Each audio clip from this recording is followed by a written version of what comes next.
बिस्मिल्लाहिर्रहमानिर्रहीम अस्सलाम वालेकुम वरहमतुल्लाहि वबरकातुहू। आज की वीडियो में हम कुल्लुश ओरहान की एपिसोड नंबर 4 का मुकम्मल रिव्यू आपके सामने पेश करेंगे।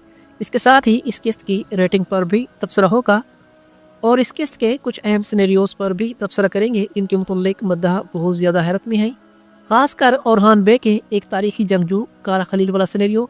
इसका बेटा कौन है, कहाँ है, किसके पास है और इसके बेटे के राज के मुतल्लिक कौन जानता है। कारा खलील के बेटे को अगवा करने वाले हकीकत में कौन थे, बाज़ंतीनी, सलेबी या फिर मंगोल। इसके अलावा और भी बहुत कुछ आज की वीडियो में आपको सुनने को मिलेगा। तो नाज़रीन किराम, आइए चलते हैं आज की वीडियो की तरफ। तो बिलाखिर इस किस्त में तैमूर ताशमयान का असल चेहरा बेनकाब हो चुका है। कुल्लुश ओरहान सीरीज़ में इसकी एंट्री देखने के बाद सब लोग कन्फ्यूज में थे कि यह किस तरह का मंगोल है। हर कोई ये सोच रहा था कि मंगोल तो आते ही तबाही मचा देते हैं और कोई भी इतना शरीफ और गरीब किस्म का नहीं था जितना ये महसूस होता है। ये तो मंगोल लगता भी नहीं है, एक आम सा शख्स लगता है। तो नाज़रीन किराम, इस किस्त में इसने यार साकेले पर हमला करके अपना हकीकी वहशीपन दिखा दिया, मासूम लोगों को शहीद कर दिया और कई कबीले को खून में डुबो दिया। महमद बुज़दाग दिरलिश अर्तुल के नुयान से लेकर कुल्लुश उस्मान के आखिरी मंगोल कमांडर कुचर तक जितने भी मंगोल को मुतान रमोसिस मिले या सबको वहशी बनाकर दिखाया गया, जो आते ही कबीलों को जला देते हैं, लोगों को ज़िबा कर देते हैं। तो अब तैमूर ताश पहले कुछ किस्तों में तो नॉर्मल नज़र आया, लेकिन अब आहिस्ता आहिस्ता इसकी वहशतनाकियाँ बढ़ती जाएंगी और ये मज़ीद ज़्यादा जालिम बनता जाएगा। इधर फलावियोस ने सोत को हासिल करने के लिए एक बड़ी चाल तरतीब दी थी और वहाँ इसकी मुलाकात फातिमा खतून से भी हो गई। और वैसे नाज़रीन किराम, जिस तरह फलावियोस फातिमा खतून पर फिदा हो चुका है, तो हमें लगता है कि फातिमा खतून भी जाने अनजाने में फलावियोस को दिल दे बैठी है। फातिमा भी हकीकत में फलावियोस से मोहब्बत करती है, लेकिन उसके सामने ये जहर नहीं कर रही। वैसे ओरहान बे ने इस दफ़ा तैमूर ताश और फलावियोस को ज़बरदस्त चकमा दिया। पहले उसे कहा कि मैं अपने भाई के खिलाफ बगावत करूँगा और उसने सबके सामने यही जहर किया। बाहर वाले ये समझ रहे थे कि अलाउद्दीन बे और ओरहान बे हकीकत में आपस में लड़ पड़े हैं और यहाँ तक कि मामला यहाँ तक आ पहुँचा कि ओरहान बे ने अलाउद्दीन को थप्पड़ भी मार दिया, क्योंकि ओरहान बे जानता था कि यहाँ तैमूर ताश का कोई जासूस मौजूद होगा जो वहाँ जाकर तैमूर ताश को इस खबर से आगाह करेगा। तो ओरहान बे और अलाउद्दीन बे के इस मंसूबे ने बहुत ज़बरदस्त काम किया और दुमरुल की तरफ से मिलने वाली खबर ने तो इस चाल को मज़ीद ज़्यादा कामयाब बना दिया और चार चांद लगा दिए। दुमरुल ने अपनी जान की बाजी लगाकर उस गार का पता लगाया जिसका इस्तेमाल करके बाज़ंतीनी बुरसा से बाहर निकलते थे। तो नाज़रीन किराम, बिल-आखिर ओरहान बे ने वो गार दुश्मन के सर पर गिरा दी। ये सब कुछ ओरहान बे ने बड़ी महारत से किया। जब दुश्मन ये समझ रहा था कि भाई आपस में लड़ पड़े हैं, काई कबीले में खाना जंगी शुरू हो चुकी है, तो ओरहान बे ने ऐसी चाल चली कि सब के सब देखते ही रह गए। और जब फलावियोस एक बड़ी फौज के साथ सोगोत पर हमला करने जा रहा था, तभी इसे खबर मिली कि ओरहान बे ने सुरंग भी तबाह कर दी है और वो ये भी जान चुका है कि बाज़ंतीनी सोगोत पर हमला करने जा रहे हैं। अब तैमूर ताश को अकल आई कि ओरहान बे ने हमें चकमा दिया। बहरहाल ओरहान बे अपनी चाल में कामयाब हो गया, सुरंग तबाह हो गई। लेकिन अब सवाल यह है कि तैकफूर सारोज जिंदा है या मर चुका है, क्योंकि ये भी उसी सुरंग में दाखिल हो चुका था जहाँ पर एक बड़ा धमाका हुआ। तो क्या सुरंग के गिरने से ये मर चुका होगा? तो इस बारे में हमारी राय ये है कि तैकफूर सारोज इस गार में नहीं मरेगा, वो यहाँ से जिंदा बच जाएगा। मुमकिन है कि ज़ख्मी हो जाए लेकिन मरेगा नहीं। इसके अलावा अब दुर्सुन भी बेनकाब हो चुका है। ये बात तो वाज़ेह है कि दुर्सुन गद्दार नहीं है, लेकिन हमें लगता है कि इसने अपनी हकीकत ओरहान बे से अभी भी छुपा के रखी है। अपनी सच्चाई इसने नहीं बताई कि मैं कौन हूँ। इसने बस इतना कहा कि मैं कराची फ़ौज का सिपा सलार हूँ। और नाज़रीन किराम, कारा खलील की यहाँ तक बात है तो ड्रामा सीरीज़ की कहानी के मुताबिक आज से बहुत अरसा पहले बाज़ंतीनों ने जंगल में घात लगाकर कारा खलील और उसकी बेगम पर हमला किया था।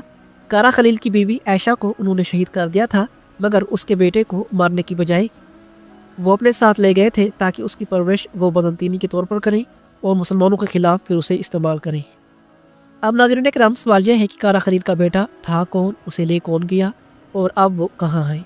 तो अगर तो इसके बेटे को अगवा करने वाले बाज़ंतीनी ही थे, तो बुरसा का तैकफूर सरोज यकीनन इस राज के बारे में ज़रूर जानता होगा।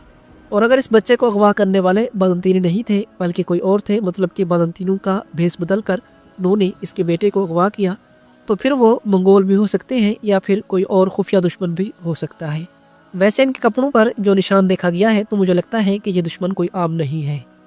और अगर बात करते हैं ओरहान बे के आने वाले नए जंगजू के बारे में तो नाज़रीन कराम, ओरहान बे का एक जंगजू अब्दुर्रहमान और दूसरा कान तुराली, दोनों ने आते ही धमाल मचा दी।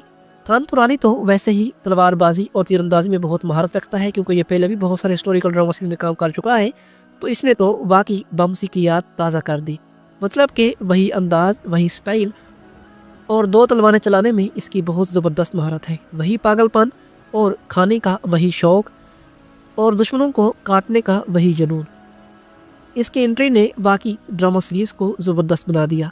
और नाज़रीन कराम, अगर बात करते हैं अब्दुर्रहमान की तो ये अदाकार तो वाकई में बहुत बड़ा है, ज़बरदस्त है, लेकिन क्योंकि ये अदाकार हिस्टोरिकल ड्रामा सीरीज़ में पहली मरतबा एंट्री ले रहा है, इसीलिए इसे अपने किरदार में गुम होने के लिए थोड़ा सा वक्त लगेगा। वैसे तो कुल्हाड़ी इसने अच्छी चलाई है, लेकिन अभी तुरगुत का मुकाबला करना इसके पास की बात नहीं है। लेकिन अब आहिस्ता आहिस्ता वक्त गुजरने के साथ साथ ये कुल्हाड़ी चलाने के साथ उसे घुमाना भी सीख लेगा। और वैसे नाज़रीन कराम, इन दोनों की एंट्री ने ड्रामा सीरीज़ में बहुत तहलका मचा दिया। दोनों ही जनूनी हैं, फ़नी किस्म के हैं, और इनकी एंट्री ने दिलकश अर्तुगरुल ड्रामा सीरीज़ की वही पुरानी यादें ताज़ा कर दी। बहुत अरसे के बाद अब दोबारा से वही पुरानी रौनकें लौट आई हैं, और अब वक्त गुजरने के साथ साथ कहानी मज़ीद ज़्यादा शानदार और बाकमाल होती जाएगी। और नाज़रीन कराम, इधर उस्मान बे और ओरहान बे के दरमियान जो इख्तलाफात थे वो भी ख़त्म हो चुके हैं। अब तीनों बाप बेटे एक ही सफ़ में खड़े हैं और दुश्मन को चीरने के लिए तैयार हैं। और दूसरी तरफ सफ़ेद दाढ़ी वाले भी अपने मकसद को आगे बढ़ाने के लिए एक नए हीरे की तलाश में हैं, और यकीनन उन्हें मालूम हो चुका है कि वो हीरा कोई और नहीं बल्कि ओरहान बे है। और इस किस्त में वो ओरहान बे को बेहोश करके अपने पास ले गए, और अब वो तहकीक कर रहे हैं कि क्या ओरहान बे इस मकसद के लिए ठीक है या नहीं। क्या वो अपने बाबा उस्मान गाजी और अपने दादा अर्तुगरुल गाजी की तरह है? क्या ये इस अजीम मकसद के लिए अपनी जान कुर्बान कर सकता है, अपना खून इस रास्ते पर बहा सकता है? तो इस किस्त के आखिर में उन्होंने ओरहान बे को जांचने की कोशिश की कि ये क्या सोचता है, क्या समझता है और आगे का इसका हदफ क्या है। और किस्त के शुरू में ओरहान बे के ख्वाब वाला सिनेरियो भी बहुत ज़बरदस्त था। अर्तुगरुल गाजी इस तरह के ख्वाब अक्सर देखा करते थे। इस ख्वाब में ओरहान बे को अपने आबा व अजदाद की ज़ियारत नसीब हुई, और उन्होंने ओरहान बे को आगाह किया कि रास्ता बहुत मुश्किल है, आपको दुश्मन के ज़रिए भी आजमाया जाएगा और अपने प्यारों के ज़रिए भी। तो नाज़रीन कराम, अब बात करते हैं किस्त की रेटिंग की। तो इस किस्त की रेटिंग पिछली किस्त से कम आई है, हर कैटेगरी में थोड़ी थोड़ी गिर गई है, और इसमें कसूरवार मेहुद मुश्ताक भी है, क्योंकि दिल खोल कर ये इस पर खर्चा नहीं कर रहा। दूसरी तरफ सुल्तान फातेह सीरीज़ सोमवार की शाम को चलने वाली तमाम सीरीज़ को पीछे छोड़ गई, और ABC कैटेगरी में तो इसकी रेटिंग 5 को भी क्रॉस कर गई। और ऐसा तो होना ही था, क्योंकि इस सीरीज़ का प्रोड्यूसर अयूब गोखान पानी की तरह इस पर पैसा बहा रहा है। बहरहाल कुल्लुश ओरहान भी इंशाल्लाह आहिस्ता आहिस्ता ऊपर आएगा। अभी तो सिर्फ इसकी 5 किस्तें ही रिलीज़ की गई हैं। अगर मेहुद मुश्ताक इसी तरह ज़बरदस्त अदाकारों की इस सीरीज़ में एंट्री करवाता रहा तो इंशाल्लाह ये सीरीज़ एक दिन बहुत आगे जाएगी। आप कमेंट्स में अपनी राय ज़रूर दीजिए।